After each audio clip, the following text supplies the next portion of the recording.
The most wonderful time of the year. Texas high school football playoffs are upon us this week.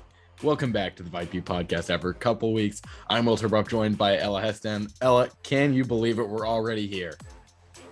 It's crazy. It went by so fast. Feels like just yesterday we were starting the first episode of season 2, kicking off the season, and it's just been a whirlwind of a few games. It has. I mean, I can't believe it either. It just felt like yesterday, like you said, when we were starting, and here we are by district round of the playoffs. So let's go ahead and get it started. One of the most intriguing matchups that I saw when that bracket first came out was Klein Collins and Bridgeland. Last year, Klein Collins didn't even make the playoffs. They were 5th in district. This year, they win that district. They go against Bridgeland, who dropped 2 games. One of those, Connor Wigman was out. The other one was Cy Park. We've talked about both these teams a lot this year. Not as much about Klein Collins, but we have noted what a crazy district that was. Somehow, they came out on top. So based on their blowouts against Cy Lakes and Cy Falls, do you think that Bridgeland is back to that full strength where we saw them at maybe early in the season or in the playoffs last year? I think they're pretty close to it. Yeah, those losses under their belt, I think they were very needed for this team to grow a little bit. And these wins against Cy Lakes and Cy Falls, I think, have helped rebuild their confidence going into the playoffs. And I think they're pretty strong. Connor Wigman's doing really good right now, and I think they've got a great playoff run ahead of them. And I think that they're pretty close to full strength, but I don't know if they're quite there yet. I think they need to win first round to be back where they were. Yeah, they didn't exactly beat the toughest teams in the district. I believe neither of those teams made the playoffs, and they were, if not the last, the 2 of the last 3 there. So they do have those games to kind of come back, kind of get the offense going again. Wigman was out for a while, and now seems like he's back to the form that we saw him in at one point. But on the other side, they went through a really tough out of district schedule and then in district. So who out of these teams do you think had the tougher competition all season? I actually think Klein Collins had the tougher competition because they were actually 0-4 going into district play after playing Atascocita, North Shore, Willis early on. And then they're in a really tough district with Tomball and Klein Cain and Klein Oak, the other teams that made the playoffs. And that's a really tough district as well. And I just feel like going with their out of district schedule and their district, I think they actually ended up playing a tougher schedule with less blowout games than Bridgeland had. Because don't get me wrong, Bridgeland faced some pretty tough teams in the Woodlands and Shadow Creek and Cy Park and Cy Ranch. But Klein Collins, just while they didn't perform as well in their out of district play, they used those tough losses to come out and play really hard in district. So I think Klein Collins actually ended up with a tougher schedule overall. Yeah, I'm going to agree with you on this, and we're actually going to come back to a very similar team in the same district a little bit later on. But when you play 2 of the top 10 teams in the state in Atascocita and North Shore to start the season, yes, they did get blown out. And then they got closer against Tompkins and got very close against Willis. And then they just kind of dominated from there on out. They played some close games in district, but they've refined the team as the season has gone on. I think this is one of the most intriguing matchups, like I said, and these 2 districts going against each other, it's always fun. But this year, where it was just all over the place, and both of them, we've got a lot to talk about. And now, how about Willis and Decaney? Because both these teams we had really high expectations for going into the season. DJ Lagway fully at the helm for Willis. And then Decaney, we talked to Jonah Wilson pretty early on this season. He thought maybe they had a shot to win the district. Obviously, Spring and Westfield took over from the start.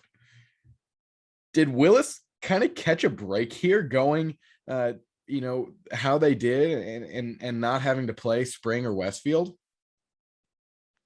I think definitely they lucked out getting into 6A D2 because while I think their game with Decaney is going to be a pretty good game, they have a better chance of making it past the first round of playoffs than they would have if they would have ended up against Springer Westfield, where the rest of the teams in their district ended up. And I think that they have a shot at making it past the first round only because they ended up in D2. Yeah, I'm going to agree with you. I'm not exactly sure, if there was ever a shot that Willis would have gone D1.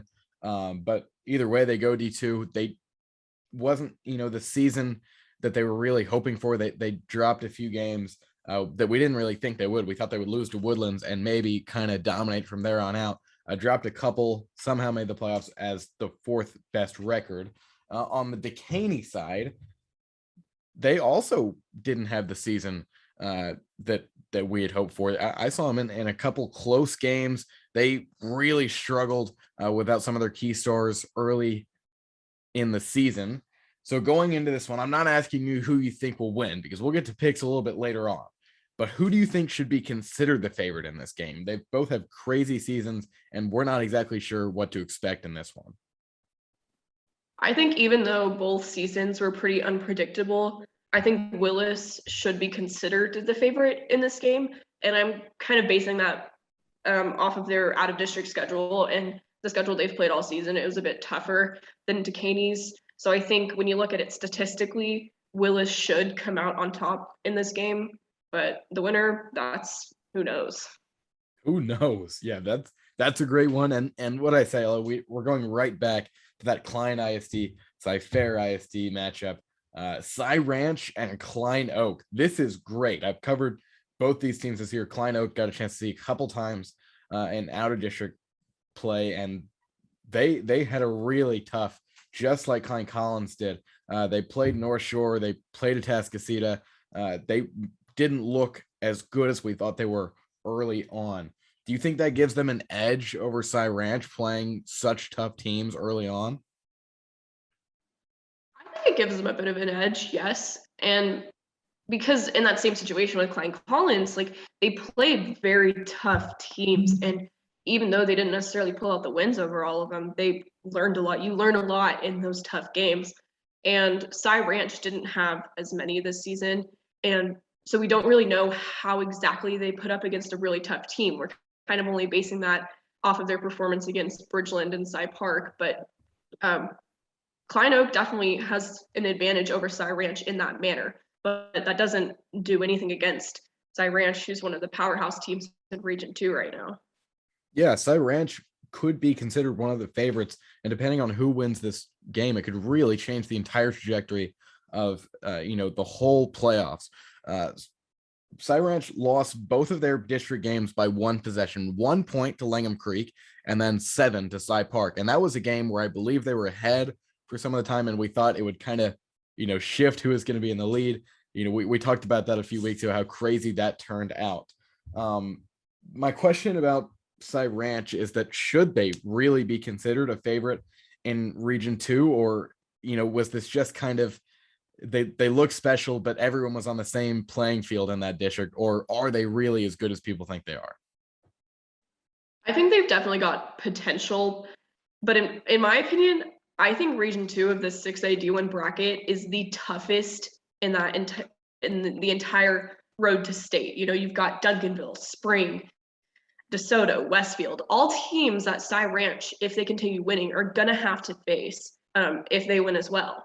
And those are some of the toughest teams in high school football, and a few of those, like Duncanville, DeSoto, they're some of the most winning high school programs in the state, and they're very tough competition. And I think those are more your front runners in Region 2 that have a better shot at making it to that state championship game than Cy Ranch. Right now, I'm kind of looking at Cy Ranch as losing second round, I believe, when they have to face Westfield, because that's going to be a really tough game for them, and it's really going to challenge them if they make it past the first round against Klein Oak, to see if they're really at that caliber that they need to be considered one of those favorites in Region 2. Yeah, I'm going to agree. This is Region 2 in 6A D1 may be the toughest. Like you said, you've got Duncanville, the Woodlands, Spring, Klein Canes, Cy Woods, DeSoto, Westfield, Klein Oak, Cy Ranch. That's not even all the teams in that region. That's incredible. There's several top 25 teams just in that region. Spring and the Woodlands are playing each other in the first round. We'll get to that in just a minute. But wow, a lot of talent there. You could put any of these teams in another region, and they may be the clear favorite. And here, maybe not even expected to get out of the first round.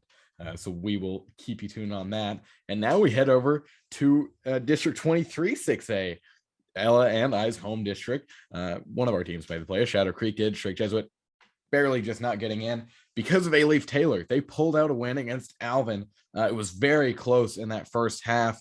If they had lost, they were out because of point differential. Would have been a three-way tie. So Taylor makes it in for the first time since 2016. Ella, they played Dickinson in 2016. That was their last playoff game. Just for reference, Jalen Wadamar was a sophomore for the Gators. They lost that game. And Ella, now I have to ask you a question. They put up a bunch of points all year. They're tired. We think, that they've had to win every single game realistically in the last few weeks. Has Taylor conserved enough energy to make a playoff run? I'm not sure, to be honest. I think it takes a lot of willpower to be able to do what they did, pulling out those wins over Strake and Alvin. And it really takes a lot out of you. But at the same time, it's also helping them develop this mindset. They have to perform to stay alive. That's been their mindset the entire season, is that they have to win to stay alive and go into playoffs. So the fact that they already have that mindset, whereas Dickinson were kind of a shoe-in for first place in their district, and they were able to just not necessarily coast by, but they knew that they were going to make the playoffs. Whereas Taylor, it was an uncertainty the entire season. So I think Taylor actually has the advantage in that way, where they've already been playing with this, go hard or go home mindset, and Dickinson hasn't had to. So I think it's going to be really interesting to see how Dickinson puts up with the grit that Taylor's going to bring into this game. Yeah, this is a true 1 versus 4 matchup. We don't always see that because how our teams split in D1 and D2. But Dickinson was the best in their district. They're playing Alief Taylor, who just got in there because they were able to win some really close games. But I think this is one of the biggest storylines is that Dickinson lost in the first round last year. They were considered maybe, a favorite to go a little bit further. They lost to Dawson, who was on fire. We know about that. Dawson having a crazy season last year. If Dickinson, can't win it, it's going to be a huge disappointment. Do you think they have what it takes to make a deep playoff run this year? I think they've definitely have the potential to. I don't know how deep they'll end up going. Region 3 is also pretty tough. I know we already talked about Region 2, but Region 3 is one to look out for as well. But, Dickinson, they win this game, they're most likely up against Atascocita. And Atascocita is a really strong team this year. And if they win that, they're most likely up against Ridgepoint, another really strong team. And it's just going to be interesting to see if Dickinson, a team that had an easier schedule, I think, compared to a few of these other teams, is going to be able to put up points the way that they have been against teams that are just as good or maybe even better than they are. And it's going to be a challenge for them. But I think that this year's team has a really good shot at getting past that first round, making it deeper into the playoffs than last year. And if they can just get through first and second round, I think they've got a shot to keep going. But, that regional semi against North Shore, if they make it that far, that'll be really interesting to see. But I think they've definitely got a shot to make a deeper run than last year. Yeah, we saw pretty crazy Region 3 last year with Katie Taylor having this crazy run, and as well as Clear Falls. Katie Taylor not in it this year, but Clear Falls maybe another chance to have a little Cinderella story coming. More people know who they are, and we'll talk about them if they are able to make it to the next round. Now I am joined by Clear Falls wide receiver Luke Vidal. Luke, welcome onto the show. Glad to be here. Well, we're very glad to have you. First week of the playoffs, you guys are playing Pearland Dawson, and you have had the season of your life. It seems like every single year you keep getting better. 781 yards and quite a few touchdowns. I believe 8 on the year. Is that right? Yes, sir. So 781 yards, 10 touchdowns. And I noticed that every single year since your sophomore year, and that's when you joined varsity, you've gone up in yards per reception and total yards. What is your mindset when it comes to just progressing every single game? Mindset is to just be better than the last snap. You know, every snap is a way to get myself better and play as hard as I can for my team and get this team to where we need to go. Well, we first met when you were getting better in the off season at a showcase, and I got a chance to do a little interview with you and get a little package together. And I said, how are you not on any database? Not no kind of recruiting profile. You were just lighting everyone up out there. To this day, I think you're one of the best talents I've ever seen at one of those camps. But somehow you don't have any Division I offers. So what do you think it is that people haven't seen or people are waiting right now, or is there a specific reason that you can see, or is just a mystery to you? I think it's just a mystery to me. I mean, I've always put up numbers. I mean, I've always got big plays. I think for me, it's just proving myself even more and just proving everybody wrong that's always doubted me. And that's always been a big thing for me, is proving the people who doubted me wrong by going and doing great things.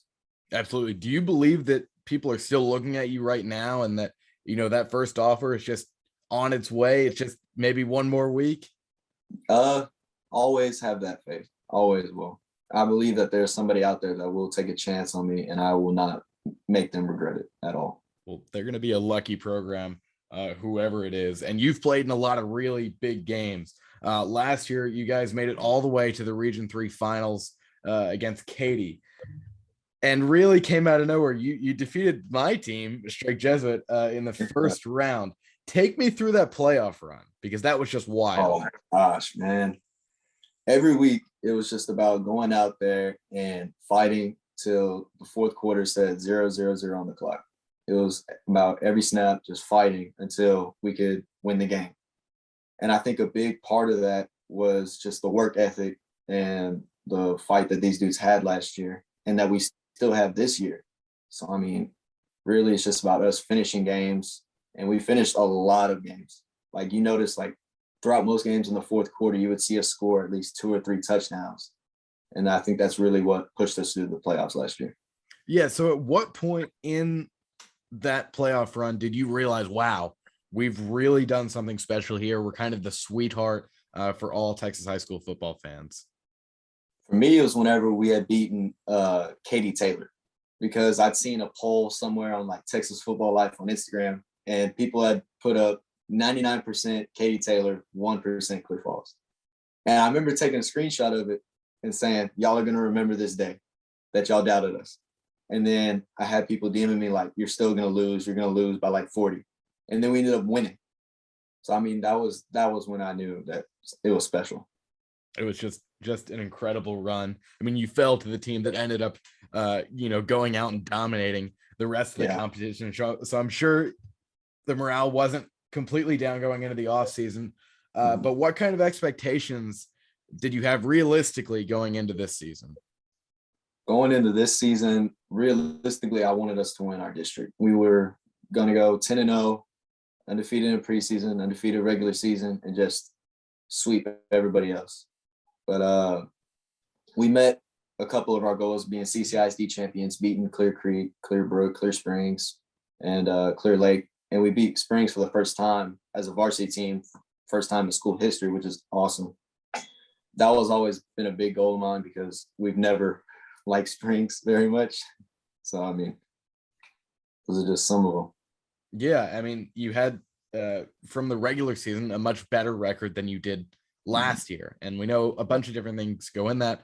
The 2020 season was just crazy really from just about every standpoint. But the only team that you fell to was Dickinson, who's coming in as the undefeated district champs.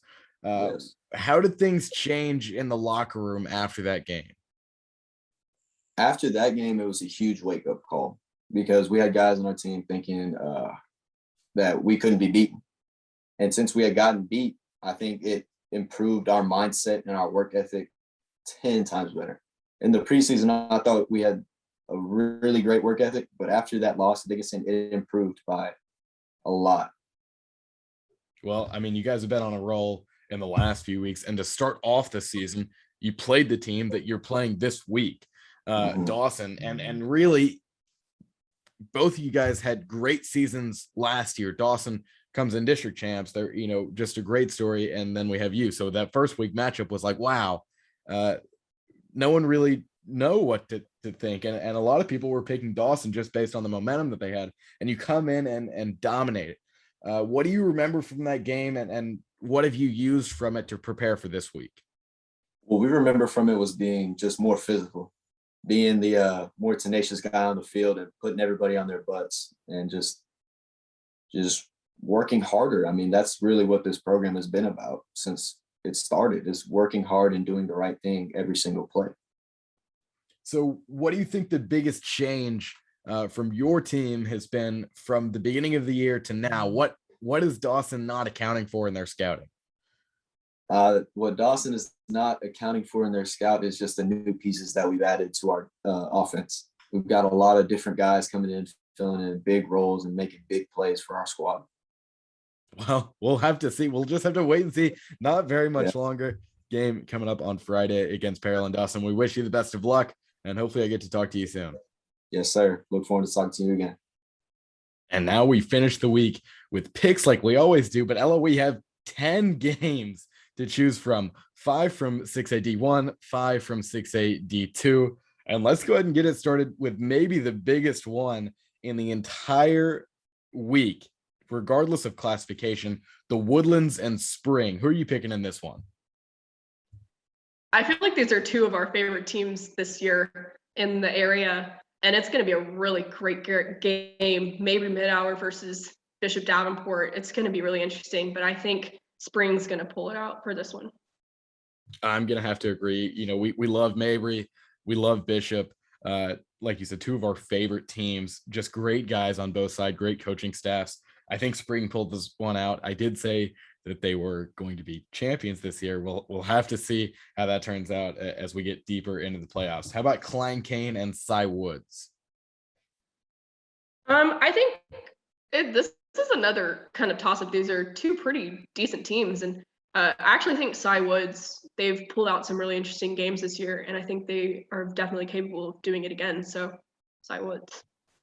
See, we doubted Klein Cain quite a bit to start off the season. I believe in the first week of season 2, we had a storyline of maybe they would take a big dip losing Jaden Blue. They didn't take a huge dip. They played in a lot of really close games. I believe they had to come back to beat Tomball last week. And now they're going against Cy Woods, who came from an even crazier district. I'm going to take Klein Cain in this one. But it's going to be a really tough road for them to get any further. How about a game that we already talked about, Klein Oak and Cy Ranch? I think I'm actually going to kind of go back on what I initially thought. At first I kind of just went with Cy Ranch, but I think after looking at it more and looking at the schedule that Klein Oak has had and the performances that they've put up, I think I'm actually going to take Klein Oak for this one to make it past that first round. What I looked at the most in this was that Cy Ranch only lost by a combined 8 points in those 2 losses. I love Klein Oak. I thought they played their heart outs against some really great teams, especially from that North Shore district early this season.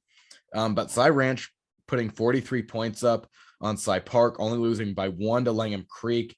They were a great team. They were, maybe one of the best teams that didn't end up making it. So I'm going to take Cy Ranch in this one. How about Cy Fair and Lamar? I think even though that Lamar won their district, Cy Fair didn't. I think Cy Fair has really surprised people, even though they're in that kind of season of rebuilding. I think they fared out a lot better in district than people thought they would. And I feel like they also had a bit of a tougher district. So I'm going to take Cy Fair for this one. Yeah, this is really interesting because we kind of see one team from this HISD district make it past that first round. It's usually Lamar. I believe it's been Westside before. The Heights will definitely be in the mix this year. But Cy Fair had to play Stratford and Jersey Village and Memorial too. I think they had really a tough district. This is a district that we don't talk about enough. I think it's not covered. Cy-Fair had a down year. I think they'll still be up in the playoffs. They'll make it to the next round. How about Alief Taylor and Dickinson? As much as I'd love for our little Cinderella story and underdog Alief Taylor to keep going after the season that they put up in our district, I think Dickinson's going to pull this one out. Unfortunately, I'm gonna have to agree. I hate to say unfortunately because we've met some great people from Dickinson.